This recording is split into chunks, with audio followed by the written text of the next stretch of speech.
Rəsm və master-klasslar uşaqlar üçün sadəcə bir məşğuliyyət deyil, həm də onların daxili dünyasını zənginləşdirən xüsusi bir inkişaf yoludur.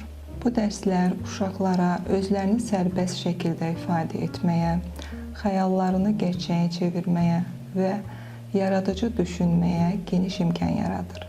Rənglər, formalar, müxtəlif materiallarla işləmək uşağın təsəvvür gücünü artırır, emosional balansını gücləndirir və özünə inamını yüksəldir.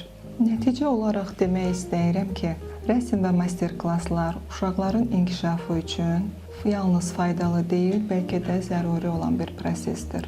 Biz valideynlər və müəllimlər olaraq uşaqlarımıza bu cür imkanları nə qədər geniş yaratsaq, onların gələcəyi bir o qədər parlaq olacaq. Belə ki, 20 dekabr tarixində mərkəzimizdə 5-10 yaş arası uşaqlar üçün gips boyama master-klası keçiriləcək. Hər birinizi dəvət edirik.